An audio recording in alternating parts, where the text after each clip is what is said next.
Welcome back to our Expo Stage interviews. We just completed the Legislator panel session that we live streamed. Hopefully you were able to join us for that. And now I'm joined with the moderator for that session, Margaret Kelliher, who is also the CEO of the Minnesota High Tech Association. Thanks so much for first moderating the session and for joining us. Well, thank you. It was a great session to moderate. Really a lot of talent on that stage, so it was fun to do. It really was. We really enjoyed it, and we could tell from the social media reaction that the audience was really enjoying it as well. I really wanted to take this opportunity to speak with you a bit about what your experience was like in the legislature, someone who was a real leader in this area of technology. Well, thank you. So it was, it's so interesting to me to kind of see the differences. Now it's been almost 7 years since I've been out of the legislature, and it has, things continue to move quickly in terms of what's new and what's hot. But as discussed during the panel, the policy world does lag in terms of what's coming forward and what needs to be responded to. So policy, the things that the Minnesota legislature is dealing with today in 2017 are strangely similar to what they were dealing with in 2010. And that speaks to this issue of policy often reacting to what has happened, not necessarily being futuristic. And I think that's sometimes frustrating to constituents. So sometimes constituents want their policymakers to be futurists, and they really aren't. They're much more reactive to what's going on in their constituents' lives, what has happened to constituents, and then needing to respond to that. But occasionally there are opportunities to think forward and to think about what is needed in Minnesota. And I think we saw that a little bit in the panel today, and those were the kind of fun issues that I got to work on. Things like the Science and Technology Authority, you heard it talked about today as the Research and Development Authority that's going to be now introduced. Those ideas of larger investments, larger policies that are forward-looking in Minnesota that have to do with the future of the state. We were really glad to hear as well about that more forward-looking approach. One of the hallmarks of apparatus is this anticipatory kind of approach to science and technology, where rather than always seeing policy as something that lags and is responsive, at times looking at ways that policy can be used to, say, induce demand for the kind of social outcomes we would want from, say, a technology. And so that was exciting for us to hear as well. Other things that you see as being perhaps different nowadays in terms of how policy in this area is being formulated at the legislature than 7 years ago? Sure. I think that both topic-wise and just speed-wise, always even the ability to form legislation, almost 10 years later, there is an ability to do legislation at a faster pace because the technology has sped up again. And so that is intriguing that things can happen at a faster pace. Now, the one caution I would give when you're doing anticipatory legislation is that you need to have a commitment then to update that legislation much faster, because you cannot really know the unintended consequences of that legislation. You never can. Right. Even when you're doing the legislation about responding to something. And so as they were talking about things like the legislation about autonomous vehicles and the 5G network, or something like cybersecurity and working on cybersecurity, the commitment by those legislators really needs to be in updating the legislation going forward and looking at it much faster.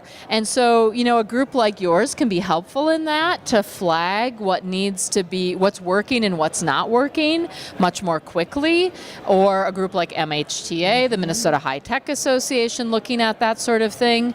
But it's hard to do that, I think, individually as legislators. Absolutely, especially with competing interests of different yes. constituents. The and such. thousands of issues that come before you. And it doesn't really come as much of a surprise that a lot of today's conversation focused on the issue of jobs. And that, again, has been an area that we've spent quite a bit of time thinking about both the challenges of robotics and advanced manufacturing and where there may also be opportunities. But one of the things that we've been giving some thought to in terms of opportunity is, we, especially in recent years, have really seen jobs become kind of a partisan wedge at times across, certain issues where perhaps we see, say, jobs and environmental regulations being at odds or other things like that. What are your thoughts on whether robotics can kind of be an opportunity to maybe kind of bridge some of the partisan divides that have emerged as a way to, provide new opportunities and employment for people without triggering some of these issues that can be quite politically contentious? Mm-hmm. Yes, I think that over history, jobs have always been a wedge issue. Either party or multiple parties, however you look at it. Jobs are always a touchy issue. And it just depends on which side of that issue you end up on. So I think we have to take the long haul look at that issue and say jobs are always something that are sensitive to people. It depends if you have a job or you don't have a job. I think there's an opportunity in automation and robotics. And I thought that Representative Albright was really articulate on this, and I probably led the witness a bit on the agricultural issue, that agriculture has been an area where there has been a lot of acceptance of automation and robotics and actual computerization of many different parts of the industry, and looking at how that has helped productivity, how it helps cut cost, and then how it has allowed for less people to farm more, to be able to cut costs about less fertilizer on the land, less environmental impacts, things like that. Now, I think that the challenge is, can that translate to other industries in a positive way? Are there ways to translate that innovation into other industries where we can see that sort of adoption of the automation or robotics and show people that the innovation side of that those jobs can transfer over to a different side, because that's what's happened in agriculture. The jobs have transferred into production side of the food product, into the marketing side of the food product, into the global side, and less into the direct farming the land side. And that's a huge transfer of jobs away from needing 8 kids to farm the land, but needing more people into a different side of the industry. So I'm not sure totally how we do that. But I think you can see, if you looked at energy, like in a global way, you see that happening in energy if you look at energy in a really maximum global way. You see that energy is transferring the jobs in new ways, with solar, with wind power. But if you look at tiny sectors, there's pain there with coal. There's other pain going on with fossil fuels. And that, I think, is where we see the challenge, right? And I very much like the point that you made about, making sure that, for our workers who would prefer to be working with their hands, that there be this attention. I mean, and it really is an ethical attention to, are the jobs that are being developed that, we're pegging as being the next job for them, ones that they are interested and, that they want to work in. And I think that, the promise of a more creative world, the promise of those sorts of things, could they be possibilities? They sure can. I think we have to pay attention to ultimately, how we do that. We do have a job shortage, though, in these science and technology jobs. And so we also need more people to go into these fields realistically. Not everyone's going to be able to transfer their skills to this area, but we do have serious job shortage in these areas, and we really do need people in these areas. So we also need to help do retraining as well. Right, great.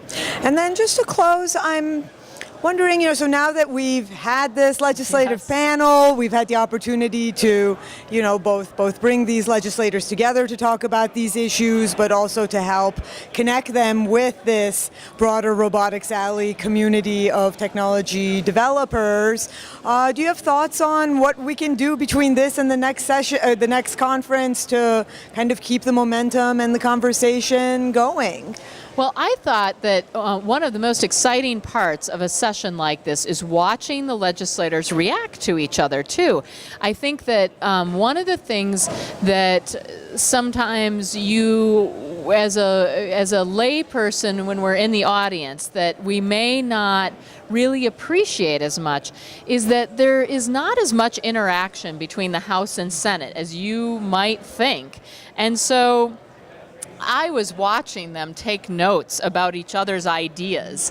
And I think one of the best things we can do is make sure that they get to follow up with each other, that maybe we make sure that we can get them back together again after the session is done, these 4 legislators in some way, and maybe they get to invite 4 more legislators in some sort of conversation. Because I think this is an important piece of this, is that you're forming a community of interest around these ideas and these concepts that then can spread and become kind of the bedrock of a community who can talk to each other at the Capitol and share ideas, that then when they come back next year, you have a beginning of a real group of people who can share ideas with each other and with us again.